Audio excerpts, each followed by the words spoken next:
Cara berpikir mereka ini sama dengan cara berpikir orang-orang yang menghadap dakwah sekarang. Ummati, ummati, yaquluha lana yawm al-qiyamati. Salawat dan salam kita junjukkan kepada Nabi besar Muhammad sallallahu alaihi wasallam. Allahumma shalli wa sallim ala sayyidina Muhammad. Masih kita di bulan Syawal dan ini awal daripada kajian sirah sesudah Ramadan. Maka karena kita masih dalam Syawal ini, saya sampaikan taqabbalallahu minna wa minkum shalihal a'mal.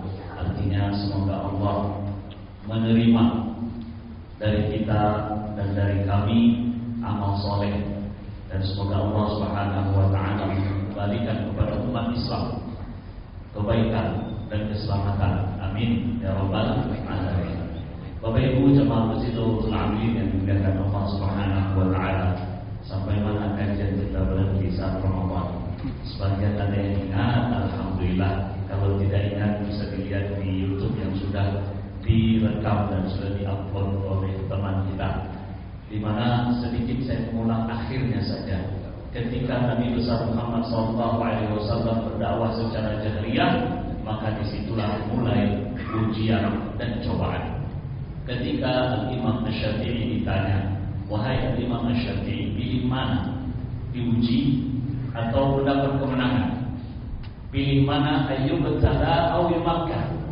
Engkau pilih yang mana, diuji atau diberi kemenangan?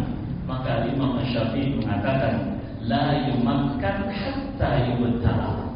Seseorang itu tidak akan mendapat kemenangan hingga dia diuji. Dan disampaikan oleh Imam Syafi'i, Nuh alaihi salam, Nabi Ibrahim alaihi salam, Nabi Musa alaihi salam, Nabi Isa, bahkan Nabi Muhammad SAW mendapatkan ujian untuk mendapatkan satu kemenangan. Maka kalau kita ingin kemenangan, harus diuji dulu. Seorang yang ingin naik dari kelas 1 naik kelas 2 harus ada ujiannya dulu. Kalau tidak ada ujian, tidak enak kayaknya rasanya naik tingkat 2, tingkat 3 dan lain sebagainya. Kalau ibu sekalian dari Allah Subhanahu wa taala melanjutkan kajian sirah, ketika Rasulullah SAW sudah dengan terang-terangan menyampaikan kepada kaum kafir Quraisy, maka disitulah mulai orang-orang kafir Quraisy memikirkan cara menghentikan dakwah Rasulullah SAW. Ketika masih dikatakan Al-Amin, belum ada ujian kepada Rasulullah SAW, karena Rasulullah soleh. Sebagaimana saya sampaikan yang lalu, seorang yang soleh disayangi. Tetapi apabila dia sudah mulai muslim, memperbaiki, di situ baru akan menghadapi cobaan. Maka apa yang dilakukan oleh kaum kafir Quraisy sebagai ujian terhadap Nabi besar Muhammad SAW banyak, dan kita akan terus berbicara sampai perjalanan Rasulullah SAW ke Madinah. Semuanya adalah cobaan bagi Rasulullah, semuanya adalah cobaan bagi sahabat-sahabat Rasulullah SAW. Kita mulai dengan cara kaum kafir Quraisy untuk menghadang dakwah Rasulullah SAW.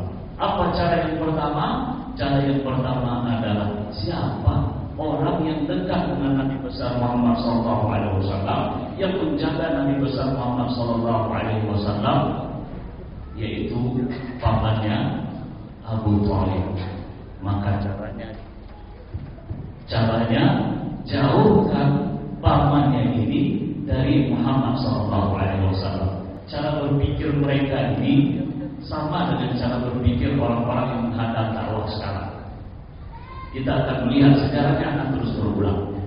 Ketika orang kafir Quraisy memikirkan untuk menjauhkan Abu Thalib, paman Rasulullah, dari Nabi besar Muhammad SAW, maka dia dekati Abu Thalib. Wahai Abu Thalib, anak saudara engkau ini telah mengejek kami, telah mengejek agama kami, telah memisahkan antara kami dengan keluarga kami. Maka wahai Abu Thalib, minta dia untuk memberhentikan usahanya ini.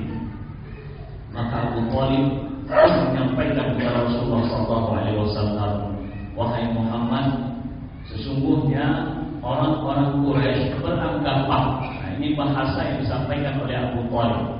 Mereka beranggapan bahwasanya engkau menghina agama mereka, menghina Tuhan mereka, memisahkan di antara keluarga mereka. Maka mereka meminta agar engkau memberhentikan apa yang engkau lakukan.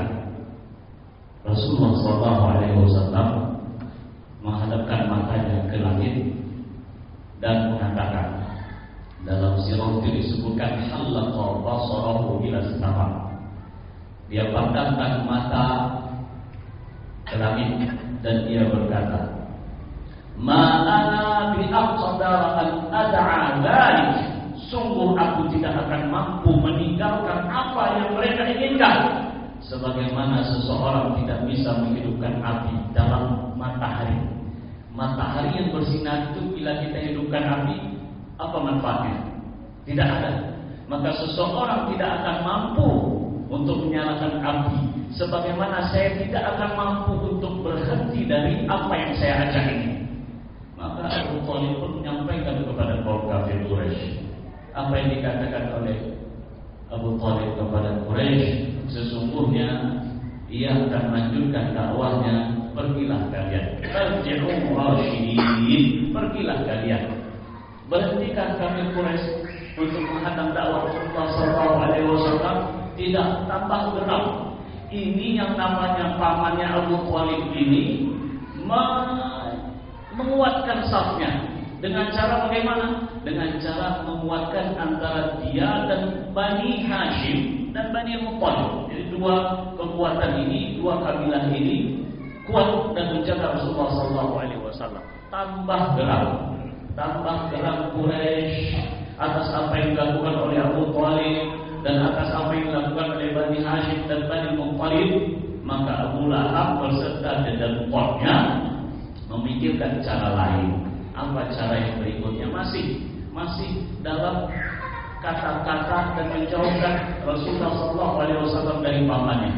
Dengan cara bagaimana? Dengan cara ada seseorang anak muda yang dia dikatakan pemuda yang ganteng, pemuda yang cakep, namanya Umar ibnu Al-Walid ibnu Al-Mughirah. Nah, pelan-pelan saya sampaikan nama ini agar kita ingat. Kalau nggak ingat, Umar sajalah. Umar ibnu Al-Walid ibnu Al-Mughirah. Nama Al-Walid ibnu Al-Mughirah akan selalu kita dengar karena ini adalah musuh Islam di masa Rasulullah SAW. Ada anaknya, ganteng anaknya, cakep. Maka orang-orang Quraisy ingin tawar-menawar dalam artian menukar Umar bin Walid ini dengan Muhammad SAW. Maka Quraisy datang kepada Abu Thalib, wahai Abu Thalib, saya ataupun kami punya anak namanya Umar ibnu Walid ibnu Mughirah. Engkau jaga dia, kemudian engkau beri makan dia, kemudian kalau seumpamanya dia mati, maka engkau tebus dia dan engkau bayar. Engkau ambil itu dan sebagai penggantinya Muhammad engkau berikan kepada kami. Muhammad akan kami bunuh. Bagus gak Pak penawarannya Pak? Tentu tidak bagus.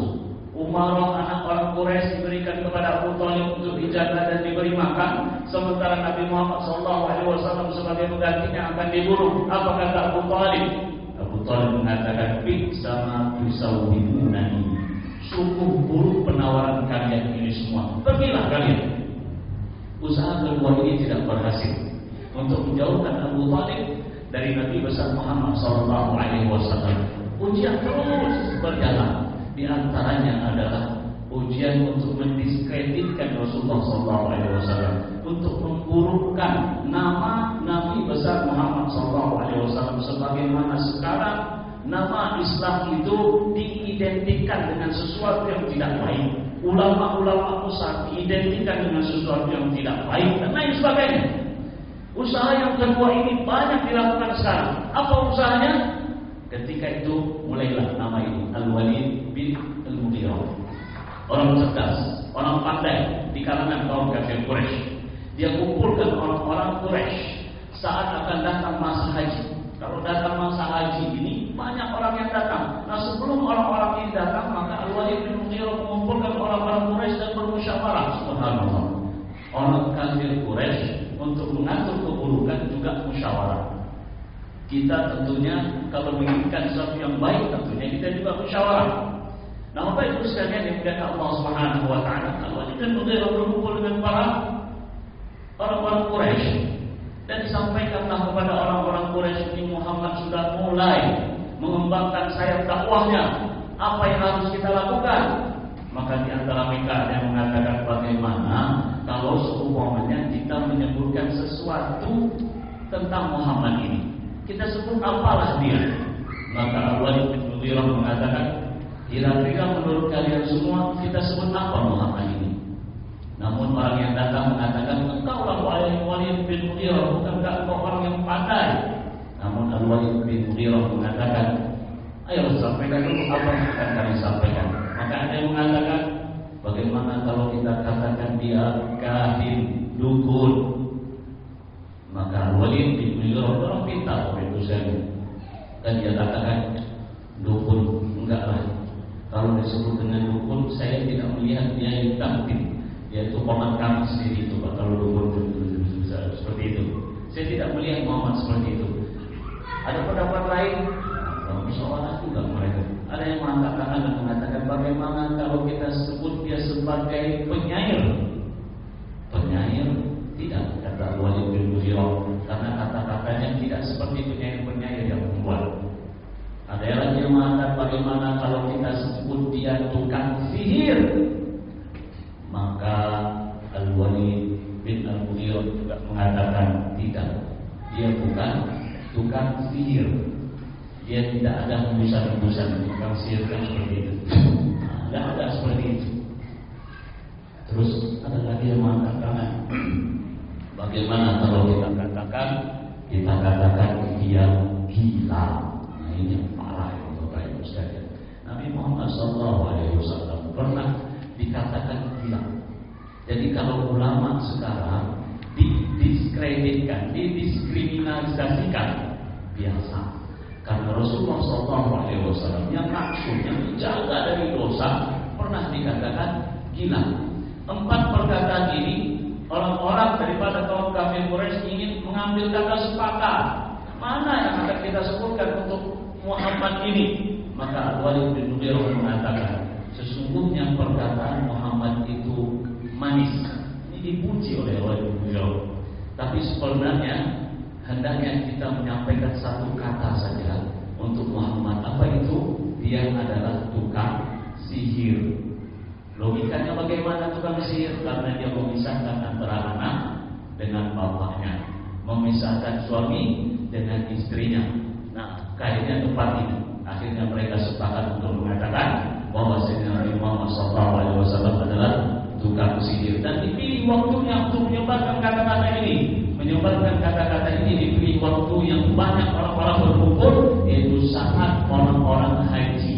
Dan disitulah disebabkan dibisikkan dari telinga ke telinga Muhammad gila. Tapi ada juga yang menyampaikan Muhammad tukang sihir, ada juga yang menyampaikan Muhammad penyair, ada juga yang menyampaikan Muhammad dukun. Jadi kesepakatan mereka yang di awal itu ingin mengatakan Muhammad SAW tukang sihir, tidak juga, karena ada tersebar di kalangan orang-orang Arab dan pendatang bahwasanya Muhammad adalah gila atau majnun. Nah, saat dikatakan seperti ini, sampailah berita ini Bapak Ibu sekalian ke beberapa orang. Di antaranya adalah dokter gila, orang yang mengobati orang gila. Kalaulah seorang dokter mengetahui ada pasien, maka itu bitmas ya, bitmas kok. Ada nih orang yang dikenal gila, maka Diman Al-Azdi namanya kita ingat. Diman Al-Azdi ini mencari mana Muhammad yang dikatakan gila. Aku ini bisa mengobatinya. Maka sampailah Diman Al-Azdi ini, ketika dia cari, jumpalah dengan Muhammad SAW. Saya jumpa dengan Nabi Muhammad SAW. Apa yang disampaikan oleh Diman Al-Azdi? Coba kita lihat Bapak Ibu sekalian yang Allah Subhanahu wa taala.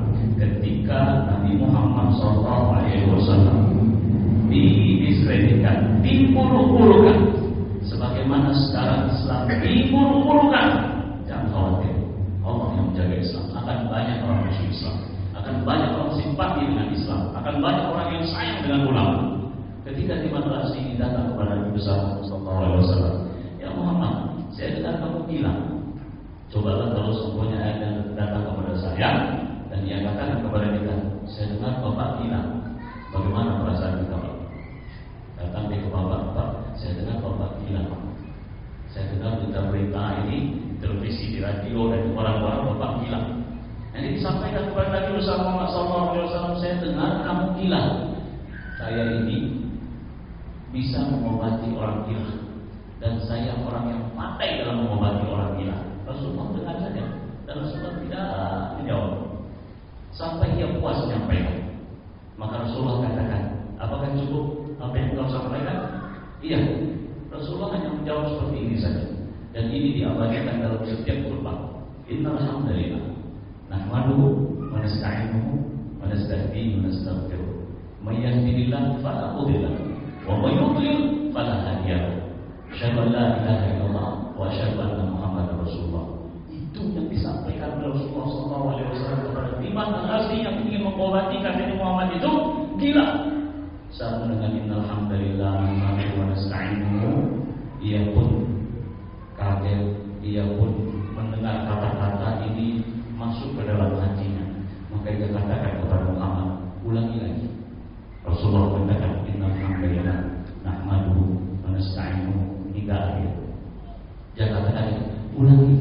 Innal hamdalillah nahmaduhu wa nasta'inuhu sampai akhir. Terjun hatinya.